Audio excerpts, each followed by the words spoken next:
Jutak Anabrang menatap pada bekas prajurit pembantunya itu. Dia menarik nafas panjang, lalu melemparkan pandangannya jauh ke depan. Kembali dia terbayang dengan Kontar dan orang-orangnya, dan juga prajurit yang dibawanya dalam mencari Rangga Geni. Kini ikut dengan Kontar dan pergi entah kemana. Dia juga terbayang dengan ucapan Kontar.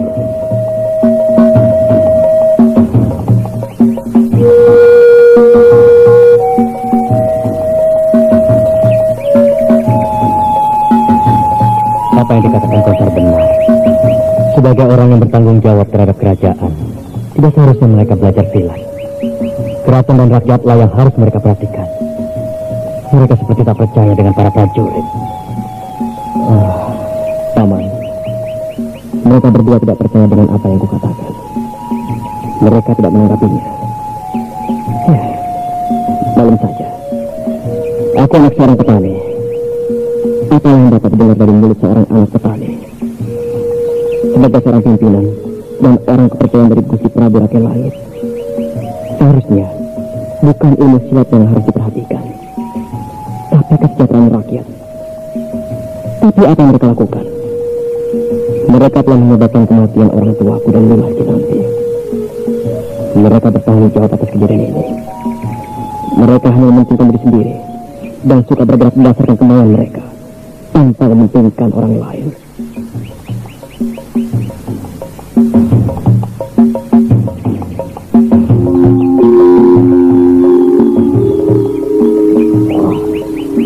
Bagaimana, Tuan Perwira?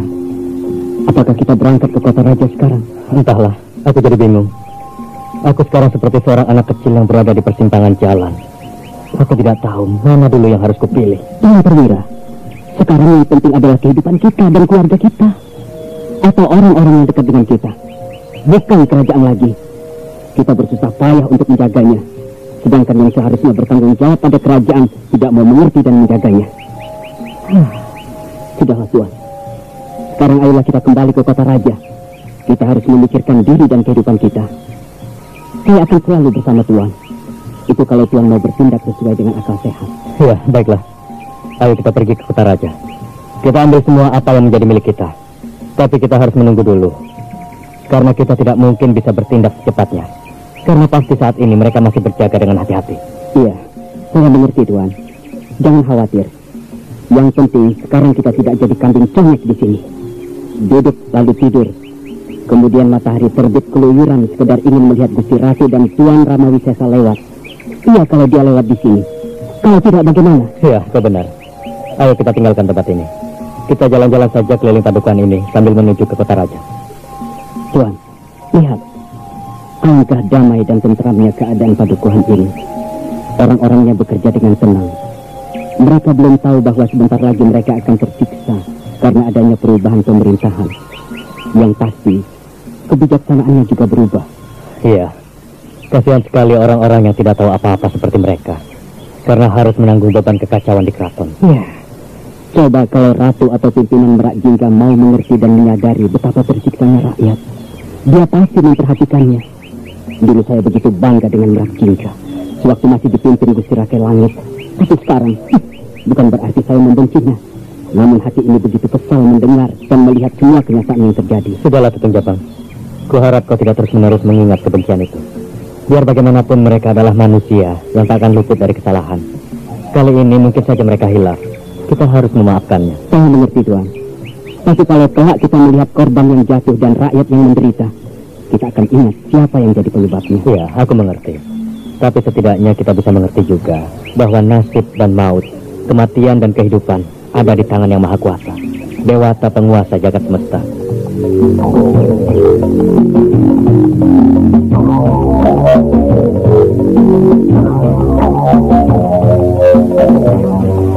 Tutong Jabang menarik nafas panjang.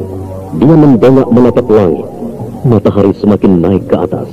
Awan-awan berarah ke timur. Angin terasa garing menyentuh kulit. Tak ada lagi suara yang keluar dari mulut keduanya. Mereka melangkah tanpa bicara. Jago bibitan. Aduh, wani recok pisan. Sok mangan, mangan. Recok. recok. Seneng delengane ge, seneng pisan.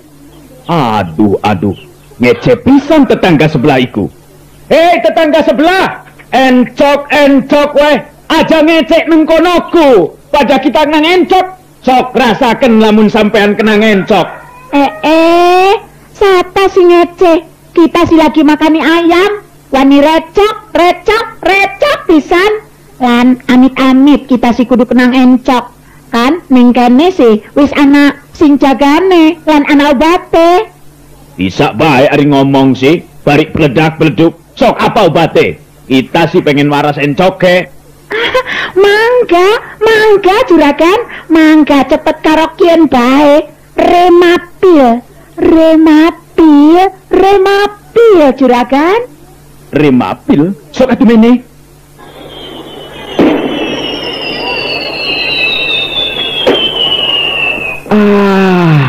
Aduh, tetangga sebelah warasan ilang encoke, lara boyoke, begelinu ilang kabeh. Kesuwun Remapil. Kesuwun ari wis warase. Sekian supaya aja kesindiran maning. Recok.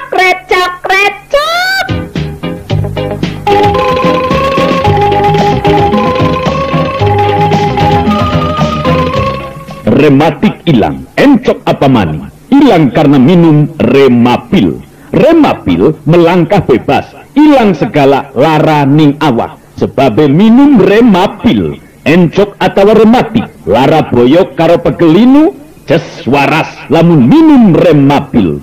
Remapil. Awas aja salah, Remapil, produksi PT Supra Verbindo Farma. Lamun sakite keterusan, cepet hubungi dokter. Sementara itu, kita beralih di satu pedukuhan yang telah berada di wilayah selatan, di pesisir Karangrebung. Saat matahari mulai turun ke barat, saat burung-burung laut berterbangan sambil bercengkrama.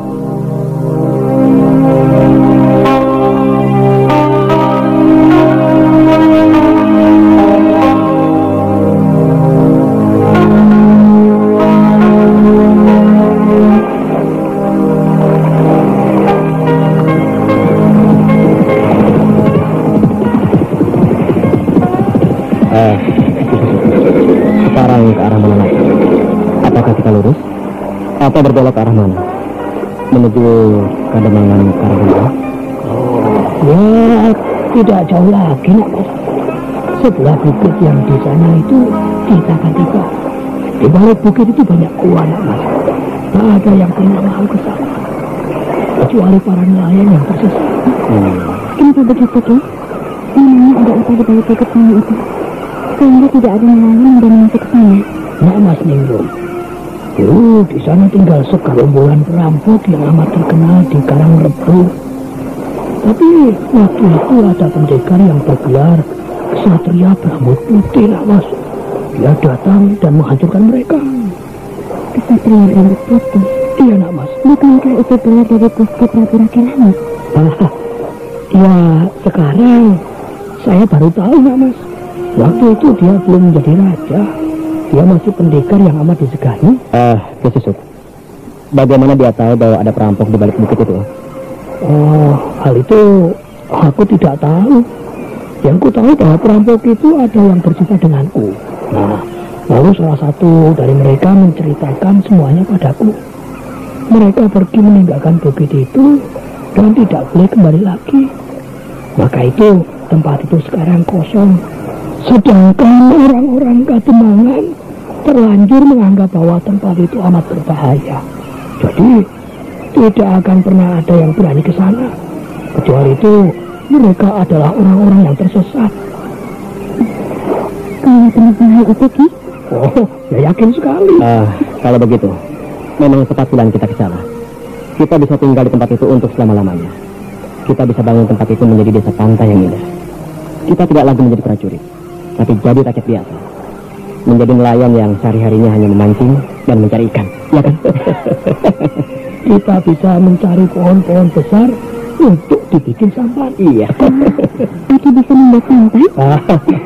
Nah, Mas Minggu, Sejak kecil aku telah diajarkan guruku untuk menjadi nelayan. Kami tinggal di sebuah pulau kecil di tengah laut. Kami mendapatkan hasil untuk hidup adalah dengan jalan mencari ikan. Kakang seperguruanku Kidenta, dia juga amat pintar membuat campak. Tuhan menggunakan pedang saja, dia akan lebih cepat daripada aku yang membolongi kayu balok. Dan juga dia itu paling bisa berenang. Iya. Untuk tinggal di tengah pulau di pantai ini, kita memang harus bisa berenang. Nimas, kau bisa berenang? Bisa berenang dari mana, Kakang? Aku ini dibesarkan di tengah desa yang gersang. Tidak ada kali, juga danau. Yang ada hanya hutan ilalang dan hutan bawah. Kalau begitu, Nak Mas harus belajar berenang. Belajar berenang, Ki? Iya. Apa masih bisa? Tidak ada yang tidak bisa untuk menjadi pintar, Nak Mas. Hanya saja tidak sehebat orang yang belajar dari kecil. Tapi lumayanlah untuk sekedar timbul saja di permukaan air. Timbul seperti katak. Kakang bisa berenang? Nimas, aku pernah dibawa oleh Lord Mahesi ke dasar laut, dan aku diajari berenang. Oh ya? Aku dibawa masuk ke dalam keraton Segoro Banyu, dan aku bertarung dengan naga Caling. Kau bertarung dengan naga Caling? Iya. Dulu kami memang sering mendengar tentang siluman dari Laut Selatan yang berupa dua gadis cantik yang menurut ceritanya mereka adalah saudara. Benar, mereka memang bersaudara. Tapi yang satunya bernama Nilai Kencana. Dia adalah Ratu Segoro Banyu, dan dia sangat mencintai Gusti Prabu Rake Langit. Nah, dulu waktu perang di Merapi, mereka berdua juga ikut terlibat. Jadi kedua putri siluman itu mencintai Rake Langit. Iya. Ada apa, Ki? Kau sepertinya tahu sesuatu tentang mereka. Alangkah bodohnya kita. Tapi ya, kita tahunya sesudah semuanya terjadi. Kenapa kau tertawa, Ki? Sayang, kalian bercerita setelah semuanya terlambat. Disusuk. Ya, sebenarnya ada apa ini? Kalian mendengar bukan cerita jutaan Abraham? Iya, Ki. Tapi apa hubungannya? Benar. Coba kalian renungkan. Ya. Menurut cerita jutaan Abraham, bahwa mereka menemukan di mana Gusti Rake Langit bersembunyi, yaitu di sebuah desa kecil yang dikepalai oleh Ki Tegar Wajah. Dan saat mereka kembali ke keraton, Gusti Rake Langit berangkat lebih dulu bersama Nilot Mahesi, salah satu putri Segoro Banyu. Nah, apakah kalian tidak terpikirkan bahwasanya yang selama ini datang ke Merak Jingga dengan menggunakan kedok bertiga itu adalah Gusti Rake Langit, dan kedua istrinya itu adalah Nilot Kencana dan Nilot Mahesi. Jago bibitan, aduh, wani recok pisan, sok mangan, recok, seneng delengane ge, seneng pisan. Aduh, ngece pisan tetangga sebelah iku. Hei tetangga sebelah, encok weh, aja ngecek neng konoku. Pada kita nang encok, sok rasaken lamun sampean kena encok. Siapa sih ngeceh? Kita si lagi makani ayam, wani recok pisan. Lan amit-amit kita si kudu kenang encok. Kan mingkene sih wis anak sing jagane lan anak obate. Bisa baik ari ngomong sih, barik beledak-beleduk. Sok apa obate? Kita sih pengen waras encoke. Mangga juragan, mangga cepet karaokean bae. Remapil juragan. Remapil? Sok atuh mene.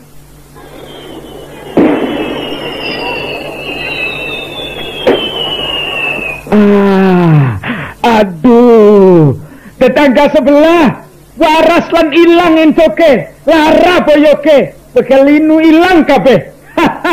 Kesuwun Remapil. Kesuwun ari wis waras sih. Sekian supaya aja kesindiran maning. Recok.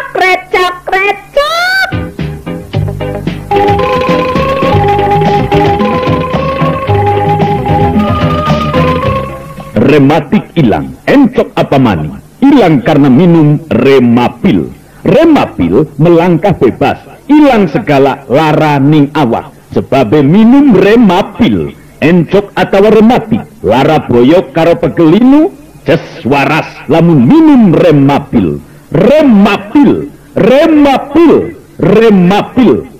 Awas aja salah, remapil. Remapil, produksi PT Supra Verbindo Farma. Lamun sakite keterusan, cepet hubungi dokter. Kau benar, Ki. Sekarang, aku ingat. Aku rasa itu dengan mereka. Kalau tidak ada hubungannya, untuk apa mereka datang dan membantu Mas Jingga? Benarkah demikian, Ki Susuk? Lagi pula, kalau mereka tidak ada hubungan dan tidak takut dikenal oleh orang-orang Jingga, untuk apa mereka menyembunyikan wajah mereka? Orang yang menyembunyikan dirinya adalah orang-orang yang takut dikenal.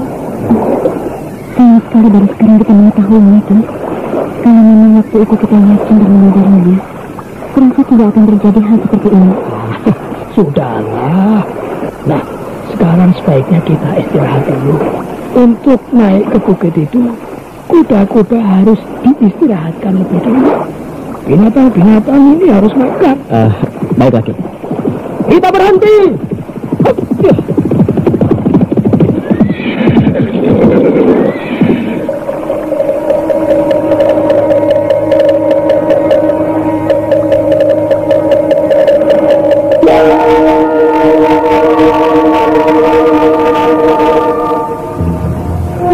Sudah semuanya beristirahat, ada yang minum dan ada juga yang merumput.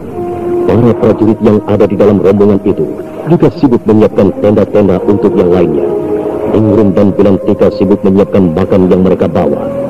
Tak jauh dari mereka, tampak Kontar duduk di balik batu, kaki mencuntai ke laut. Ujung-ujung kakinya basah diterpa air laut.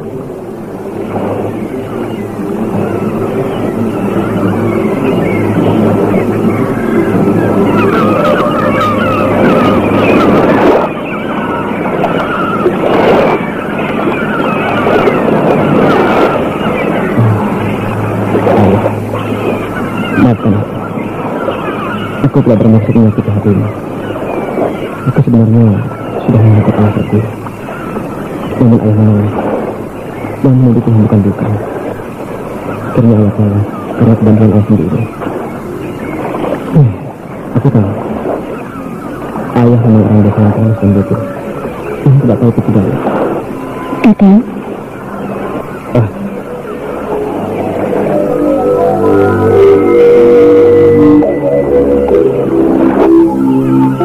Kontar menoleh mendengar suara yang amat dikenalinya itu mendekatinya.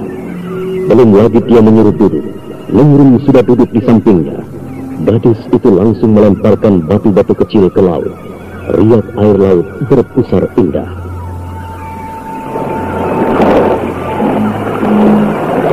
Nima, kenapa kau kemari? aku mencarimu kemana-mana. Penting Susuk memberitahu aku bahwa kau di sini. Ada apa, Nima? Apakah ada sesuatu yang ingin kau katakan? Sebenarnya banyak yang ingin kubicarakan, Kakak. Tapi tidak sekarang. Nanti saja. Sekarang sebaiknya kita makan dulu. Aku dan Bilantika sudah menyiapkan semuanya.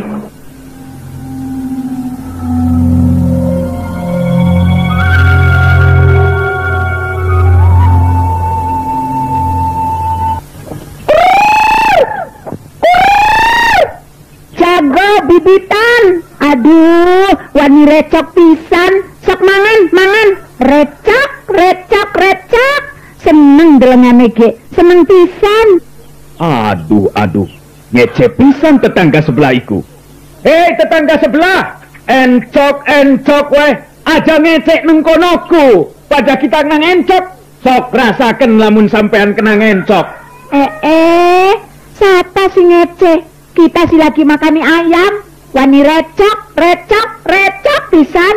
Lan amit-amit kita si kudu kenang encok. Kan ning kene sih wis ana sing jagane lan ana obate. Bisa baik ari ngomong sih. Barik beledak-beleduk. Sok apa obate? Kita sih pengen waras encoke. Mangga juragan. Mangga cepet karaokean bae. Remapil, juragan. Remapil? Sok atuh mene.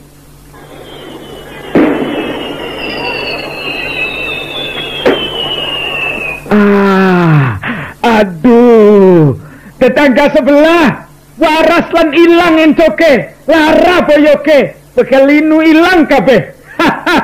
Kesuwun Remapil.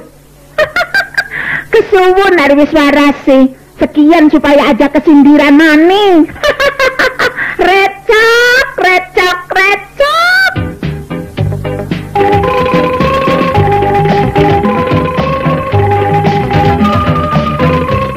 Rematik ilang, encok apa mani?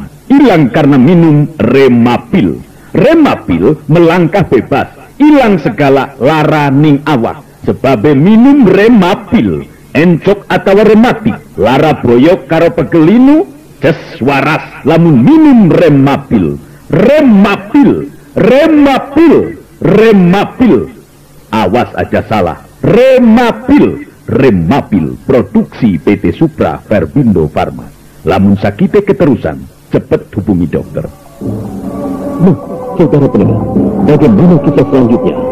Untuk mengetahuinya, ikuti terus serial Monster Nagadulu ini pada seri berikutnya hanya di radio kesayangan Anda ini. Sampai jumpa.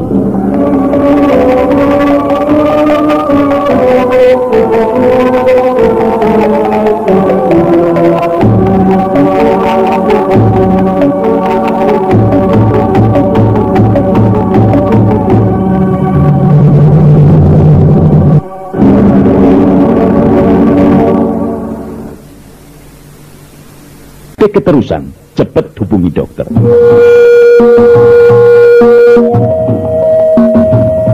Jutak Amadrang menatap pada bekas prajurit pembantunya itu. Dia menarik nafas panjang, lalu melemparkan pandangannya jauh ke depan. Kembali dia terbayang dengan Kontar dan orang-orangnya, dan juga prajurit yang dibawanya dalam mencari Rangga Geni. Kini ikut dengan Kontar dan pergi entah kemana. Dia juga terbayang dengan ucapan Kontar.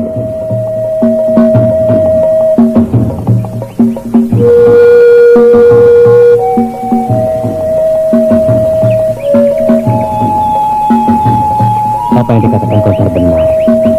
Sebagai orang yang bertanggung jawab terhadap kerajaan, tidak seharusnya mereka belajar silat.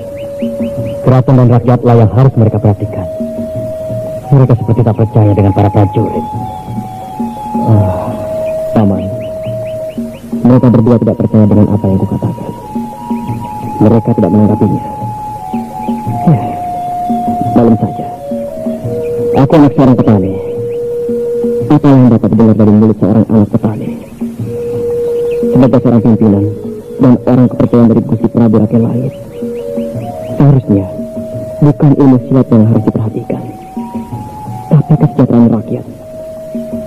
Tapi apa yang mereka lakukan? Mereka telah menyebabkan kematian orang tuaku dan Lima nanti. Mereka bertanggung jawab atas kejadian ini. Mereka hanya mementingkan diri sendiri dan suka bergerak berdasarkan kemauan mereka, tanpa mementingkan orang lain.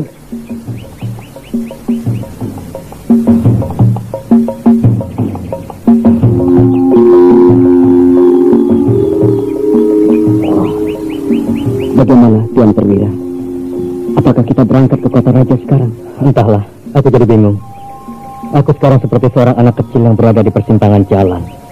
Aku tidak tahu mana dulu yang harus kupilih. Tuan Perwira, sekarang yang penting adalah kehidupan kita dan keluarga kita, atau orang-orang yang dekat dengan kita, bukan kerajaan lagi. Kita bersusah payah untuk menjaganya, sedangkan yang seharusnya bertanggung jawab pada kerajaan tidak mau mengerti dan menjaganya. Sudahlah Tuan, sekarang ayolah kita kembali ke kota raja. Kita harus memikirkan diri dan kehidupan kita. Saya akan selalu bersama Tuan. Itu kalau Tuan mau bertindak sesuai dengan akal sehat. Ya, baiklah. Ayo kita pergi ke kota raja. Kita ambil semua apa yang menjadi milik kita. Tapi kita harus menunggu dulu. Karena kita tidak mungkin bisa bertindak secepatnya. Karena pasti saat ini mereka masih berjaga dengan hati-hati. Iya, saya mengerti Tuan. Jangan khawatir. Yang penting sekarang kita tidak jadi kambing congek di sini. Duduk lalu tidur. Kemudian matahari terbit keluyuran sekedar ingin melihat Gusti Ratu dan Tuan Ramawisesa lewat. Iya, kalau dia lewat di sini. Kalau tidak, bagaimana? Ya, kau benar. Ayo kita tinggalkan tempat ini. Kita jalan-jalan saja keliling padukuhan ini sambil menuju ke kota raja. Tuan, lihat. Alangkah damai dan tentramnya keadaan padukuhan ini. Orang-orangnya bekerja dengan tenang. Mereka belum tahu bahwa sebentar lagi mereka akan tersiksa karena adanya perubahan pemerintahan. Yang pasti, kebijaksanaannya juga berubah. Iya, kasihan sekali orang-orang yang tidak tahu apa-apa seperti mereka. Karena harus menanggung beban kekacauan di keraton. Ya, coba kalau ratu atau pimpinan Merak Jingga mau mengerti dan menyadari betapa tersiksanya rakyat. Dia pasti memperhatikannya. Dulu saya begitu bangga dengan Merak Jingga sewaktu masih dipimpin Gusti Rake Langit. Tapi sekarang, bukan berarti saya membencinya. Namun hati ini begitu kesal mendengar dan melihat semua kenyataan yang terjadi. Sudahlah, Tutun Jabang. Kuharap kau tidak terus-menerus mengingat kebencian itu. Biar bagaimanapun mereka adalah manusia yang tak akan luput dari kesalahan. Kali ini mungkin saja mereka hilaf. Kita harus memaafkannya. Saya mengerti, Tuan. Tapi kalau kelak kita melihat korban yang jatuh dan rakyat yang menderita, kita akan ingat siapa yang jadi penyebabnya. Ya, aku mengerti. Tapi setidaknya kita bisa mengerti juga bahwa nasib dan maut, kematian dan kehidupan ada di tangan Yang Maha Kuasa, Dewata Penguasa Jagat Semesta.